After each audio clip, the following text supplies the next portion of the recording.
Tish on as the NYPD police commissioner. Tish comes from an extremely wealthy, powerful pro-Israel family. And of course, the NYPD played a key role in crushing the Palestine Solidarity encampment at Columbia University and other colleges in New York City over the last 2 years. So the NYPD is an extremely powerful and largely unaccountable force. And basically, the controller did not renew a $39 million investment in Israel bonds when they matured in 2023. And Mamdani has said he will maintain that policy. In other words, he says New York City will not purchase Israel bonds anymore. And there is a battle shaping up over hundreds of millions of dollars of city pension funds, which are invested in Israel. That's another area where the mayor could conceivably act. And he could end city involvement or concessions towards Israeli institutions in New York, like Technion, the Israeli university that's deeply involved in weapons development and oppression of Palestinians. In fact, Mamdani has said he will look at Cornell University's partnership with Technion, which uses city-owned land in New York City. Just the day before the election, the headline there, Zohran Mamdani's success is a warning, and there's this one line in this staff editorial from the Washington Post that says, quote, Mamdani,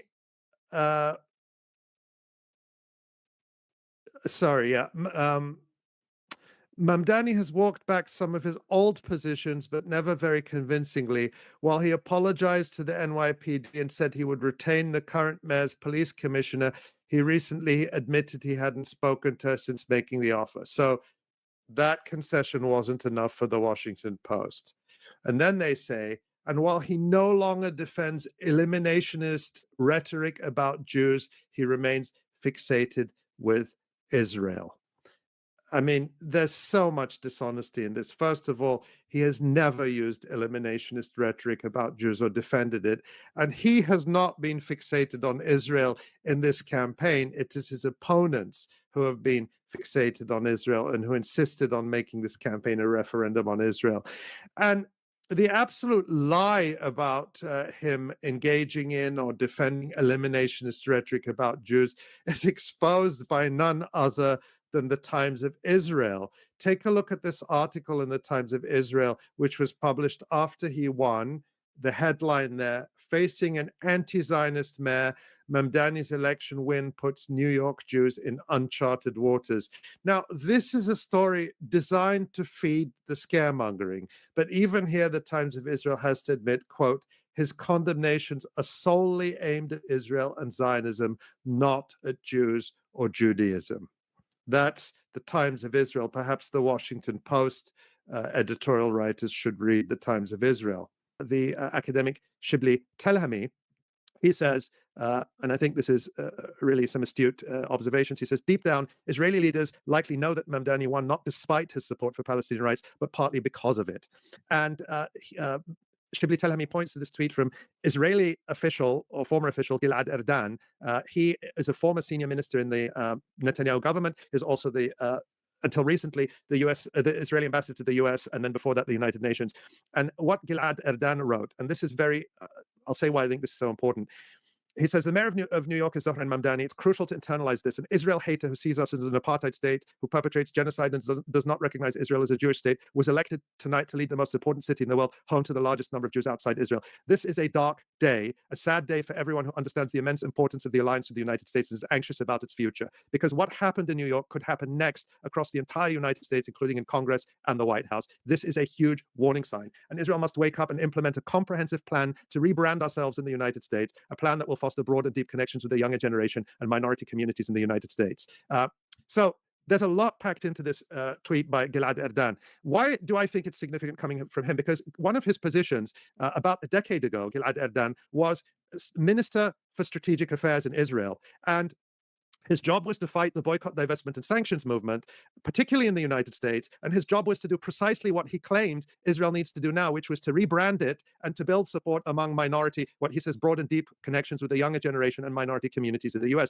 And he miserably failed at that because the understanding that Israeli leaders still have is they look at it and they say, there's nothing wrong with what we're doing. It's just that we're bad at public relations, we're bad at marketing. And if we hire a better PR firm, then no one will have a problem with Israel. They can't internalize the reality that people are revolted and revulsed by what Israel does, and no more so than in the past 2 years with this genocide. But one of the things that Gilad Erdan used to point out when he was Minister of Strategic Affairs more than a decade ago is that we have to stop the rot now, particularly on college campuses, because the students now who are in Students for Justice in Palestine or exposed to Palestine activism on campus, they are going to be the mayors, the members of Congress. It's very clear that Israel and its lobby will continue to join the right-wing smear campaign to destroy Mamdani, to ensure that he is a failure as mayor on all his promises, and to try to do to him what they successfully did to Jeremy Corbyn in the UK.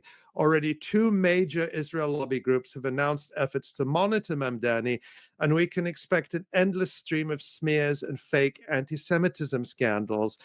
For example, the American Jewish Committee, one of the major pro-Israel lobby groups, the director in New York wrote, we may not be able to change your mind on these issues. He's referring to Israel.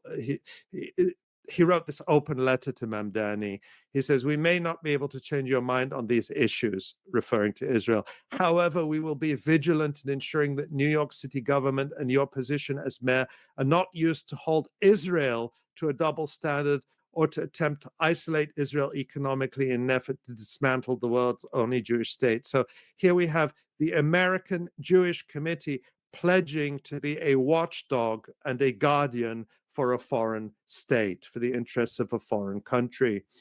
And similarly, the Anti-Defamation League, another major Israel lobby group, they very proudly announced that that the ADL launches initiative to track and monitor Mamdani administration policies and appointments. And it says here, quote, Mayor-elect Mamdani has promoted anti-Semitic narratives associated with individuals who have a history of anti-Semitism and demonstrated intense animosity toward the Jewish state that is counter to the views of the overwhelming majority of Jewish New Yorkers. We're deeply concerned that those individuals and principles will influence his administration at a time when we are tracking a brazen surge of harassment, vandalism, and violence targeting Jewish residents and institutions in recent years, said Jonathan Greenblatt, ADL CEO and National Director.